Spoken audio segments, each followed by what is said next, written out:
Hi and welcome to the 5-Minute Business Boost, where you get to choose your 5-minute investment.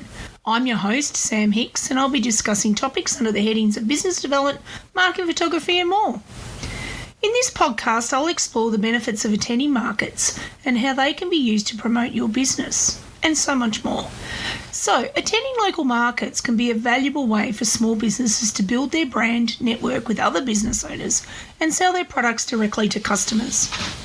So there are many benefits in doing this, and in this podcast, that's what I'm going to be chatting about. So here are my top 5 benefits. Number 1, increased sales.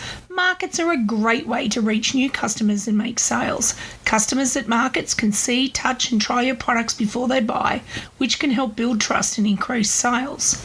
Number 2, networking opportunities. Markets are a great place to network with other business owners and meet potential customers. You can learn a lot from your fellow storeholders, other businesses, because you can share ideas and maybe potentially collaborate on future projects. Brand awareness is number 3. Attending markets can help you raise awareness of your brand and your products. When people see your stall and your products, they'll start to remember your brand, and that's what we want. Local marketing. Markets are a great way to do local marketing. You can hand out flyers, business cards and samples, and you can also promote your business on social media. Number 5, community building. Markets can help you build a sense of community around your business. You meet new people, you learn more about local businesses, your fellow storeholders, and you support the local economy. So if you're thinking that this is what you want to do as a business, and I attended markets for years. I absolutely loved my market days, apart from the early morning starts, but I did love the vibe. So if you're interested in doing this, here are my top 5 things to get you started. Do your research. Find out about the different markets in your area. What are the dates, times, locations of the markets? And what are the type of businesses that are allowed to participate? Insider tip. If you're thinking about attending a market, go along as a visitor. Go and check out how the market looks, feels, works. Chat to a couple of storeholders and find out if it's worth their while. So number 2, what permits or insurance do you need? Some markets have their own insurance that you can pay a small fee to the organisers to be part of. If not, you're going to have to chat to your insurance company and see if markets will be covered under your public liability and your product liability if you're selling products. Number 3, you need to prepare your stall. Your stall should be well organised and attractive. You should have plenty of product samples and you should be prepared to answer customer questions. In my early days, I used to clean aside a bedroom and set up my market stall in the bedroom.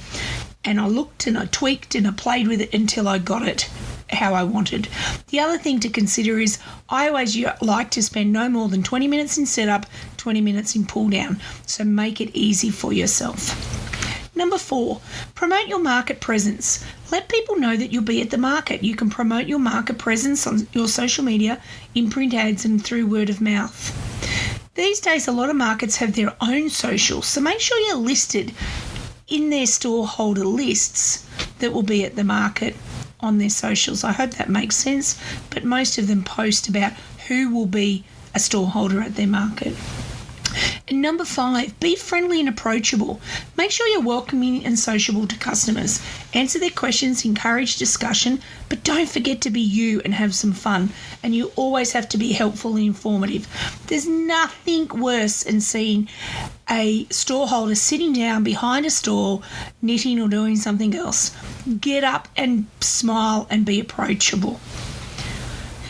Attending local markets can also help you with marketing and PR, and here are my top 5 thoughts on this. Digital marketing. As I mentioned before, don't forget to let your followers know what market you'll be at and if there's any items that will have a market special, or you might have something new listed on your website and your socials as an event or a potential meet and greet. Consider doing a live from the market. Take some photos of your store, or even better, ask somebody to do so. A fellow storeholder might be able to take a photo of you with your stall and post a photo of a customer purchasing your product, especially if they're a well-known one. Get feedback from customers is number 2. Talk to your customers and ask them for feedback on your products and your services. This feedback can help you not only improve your business offering, but can make it more successful, and it might give you some insights to what to have at the market next time, because seasons change, people's needs change. Number 3, networking and sourcing inside information. Second go. The other markets might be an opportunity for you to attend. So have a chat to store holders, because they'll tell you about the last 3 or 4 markets they've been. This one was good, or that one was bad, or we got rained out, or we made a lot of sales. So have a chat to them, because that whole attendee numbers, access to parking, size, cost, and that sales result, etc., might just weigh in your favour to attend. Number 4, you can encourage sign-ups to your newsletter or let people know that you'll be at the next market or another in the region. Hey, I'll be at Wangaratta next week. Things like that. And number 5, if you're purely an online business, this will give your clients in that area to access you in person and make a purchase and ask questions that they may not be willing to do online. And of course, you can potentially chat to a lot of new customers. So what else do you need to think about? Number 1, pricing. It's important to price your products competitively at markets. You don't want to be too expensive and you don't want to be too cheap, but you also don't want to devaluate your brand. Had a big pause then. So not expensive, you don't want to lose sales, but not too cheap because you'll devalue your brand. Make sure your cost of goods are covered. Number 2, hopefully I won't fudge this one up, competition. There will be other businesses in the market, so you'll need to find a way of standing out. This could mean offering unique products or services, or it could mean having a great presentation. Number 3, follow-ups. After the market, don't forget to follow up with potential customers or existing customers that came to your store. You can send them a thank you note, or you can offer them a discount on their next purchase. So check out your local farmers markets in your regions, and the ordinary markets too, because there's a couple of different varieties of markets. Great ones in the immediate region for me are the Mansfield Bush Market, Yea Community Market, the King Lake, they do a fantastic one down there, Wangaratta, Albury Wodonga Farmers Market, Tallarook and Violet Town Markets. Some of those have been in existence for a long time. They're community run, and the people that run them are passionate, and the attendees go regularly, and the store holders also.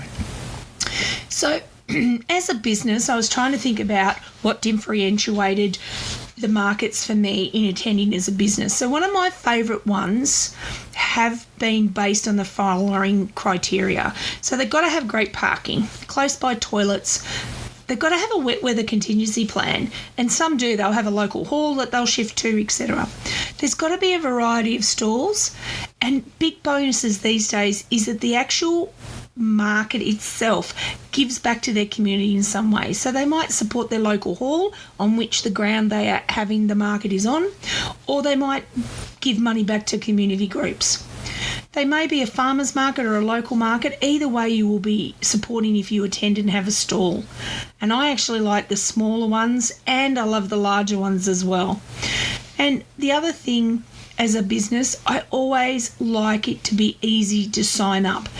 If you go to a market and there's 7 emails back and forth between the organiser, it sort of gets a little bit painful, because we're small business owners, we're busy, and the volunteer is. So there are apps around, and one of my favourite ones at the moment is the Isimo Market app, and this one was born and bred in Mansfield and used nationally. So check it out, because it's really easy, both from an events organisation's point of view and from an attendee, storeholder or business.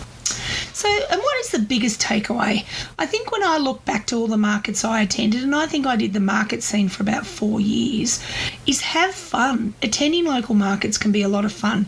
You get to meet new people, learn about new businesses, and you support that local community. Plus, sometimes you come home with more than what you've sold because of all the yummy things that are on sale at the market. Anywho, Thanks for listening to the 5-Minute Business Boost. Feel free to follow or share. Remembering business, anything is possible, especially in the northeast of Victoria. And don't forget, for more information, follow me on social media, sign up for my 5-Minute Business Boost newsletter, or check out my website, samhicks.com.au, for my latest range of workshops and happenings. Until then, cheerio.